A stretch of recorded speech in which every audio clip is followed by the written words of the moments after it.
മസ്തകത്തിൽ മുറിവേറ്റ കാട്ടുകൊമ്പൻ ചെരിഞ്ഞുവെന്നുള്ള നിർഭാഗ്യകരമായ വാർത്തയാണ് ഈ ഘട്ടത്തിൽ പുറത്തു വരുന്നത്. കോടനാട് അഭയാരണ്യ കേന്ദ്രത്തിൽ ചികിത്സയിലിരിക്കെ ഇന്ന് രാവിലെ 12 മണിയോടുകൂടിയാണ് ആന ചെരിഞ്ഞത്.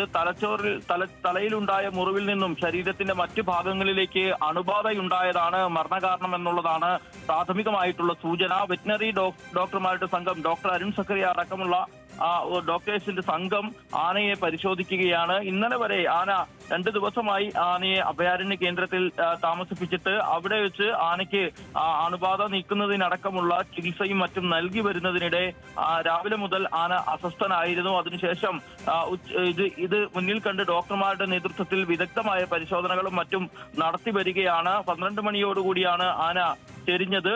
അണുബാധയാണ് മരണകാരണം എന്നുള്ളതാണ് പ്രാഥമികമായിട്ടുള്ള നിഗമനം. ഔദ്യോഗികമായ ഒരു വിശദീകരണം വനംവകുപ്പിന്റെയോ അല്ലെങ്കിൽ ഡോക്ടേഴ്സിന്റെയോ ഭാഗത്തു നിന്നും ഉണ്ടായിട്ടില്ല. നെറ്റിയിൽ 1 അടിയോളം ആഴത്തിലുള്ള മുറിവാണ് ആനയ്ക്ക് ഉണ്ടായത് എന്ന് കഴിഞ്ഞ ദിവസം പരിശോധന നടത്തിയ വെറ്റിനറി ഓഫീസർമാർ അറിയിച്ചിരുന്നു. ഇത് അന്ന് ആനയെ പിടികൂടുമ്പോൾ കഴിഞ്ഞ ദിവസം ആനയെ പിടികൂടുമ്പോൾ ഈ ആന മയക്കുവടിയേറ്റ് മയങ്ങി വീണിരുന്നു. ഈ സമയത്ത് നെറ്റിയിലെ മുറിവിലെ മുഴുവൻ പരിക്ക്, അതായത് മുഴുവൻ അണുക്കളും അത്തരത്തിലുള്ള മുറിവിലെ അണുബാധയുണ്ടായ ഭാഗത്തിലെ മുറിവുകളും മറ്റും ശുചീകരിച്ച് ആന്റിബയോട്ടിക്കുകൾ അടക്കമുള്ള മരുന്നുകൾ നൽകിയതായാണ് ഡോക്ടർമാർ പറഞ്ഞത്. ഇത്തരത്തിൽ ഈ ഒരു ഉത്തരവാദിത്തം ആദ്യം ഏറ്റെടുക്കുമ്പോഴും വെറ്റിനറി ഡോക്ടർമാരടങ്ങുന്ന സംഘം പറഞ്ഞത് ഈ ദൗത്യം വിജയിക്കാൻ പരമാവധി 30% താഴെ മാത്രമാണ് സാധ്യതയുള്ളത് എന്ന് പറഞ്ഞിരുന്നു. അത്രയേറെ ആഴത്തിലുള്ള മുറിവ് ശരീരത്തിന്റെ മറ്റ്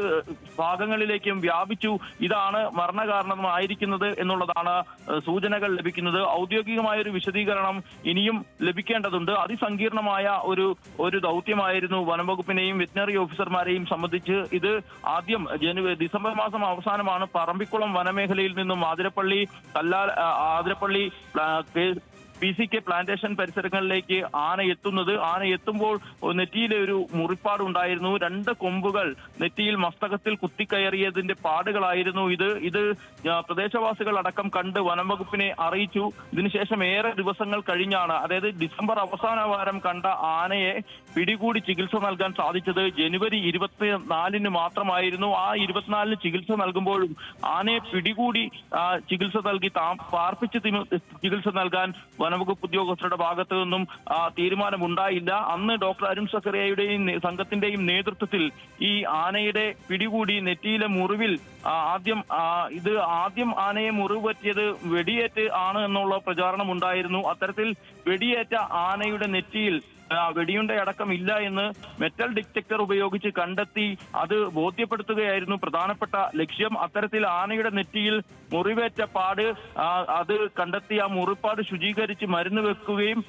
മെറ്റൽ ഡിറ്റക്ടർ ഉപയോഗിച്ച് ലോഹവസ്തുക്കൾ ആനയുടെ നെറ്റിയിൽ ഇല്ല എന്ന് എല്ലാവരെയും ബോധ്യപ്പെടുത്തുകയും ചെയ്തതിനു ശേഷം ആനയെ തിരികെ കാട്ടിലേക്ക് വിട്ടയക്കുകയാണ് ചെയ്തത്. പക്ഷെ അന്ന് തന്നെ ചില വിമർശനങ്ങൾ പല കോണുകളിൽ നിന്നും ഉയർന്നിരുന്നു. ആനയെ പിടികൂടി ചികിത്സ നൽകുകയായിരുന്നു വേണ്ടത്. അതിനു പകരം മുറിവിൽ മരുന്ന് പുരട്ടി വനത്തിനുള്ളിലേക്ക് വിട്ടയച്ചത് തെറ്റായ നടപടിയായിപ്പോയി എന്നുള്ള പലതരത്തിലുള്ള വിമർശനങ്ങൾ പല കോണുകളിൽ നിന്നും ഉയർന്നിരുന്നു. പക്ഷേ ഇപ്പോൾ ആനയ്ക്ക് രണ്ടാമത് ഈ ചികിത്സ നൽകിയതിനു ശേഷവും ജനുവരിക്ക് ശേഷം ഫെബ്രുവരിയുടെ അവസാന ദിവസങ്ങളിലേക്ക് വേണം ഈ ചികിത്സ നൽകാൻ, രണ്ടാമത് തുടർ ചികിത്സ നൽകാനുള്ള ദൗത്യം ആരംഭിക്കാനായത്.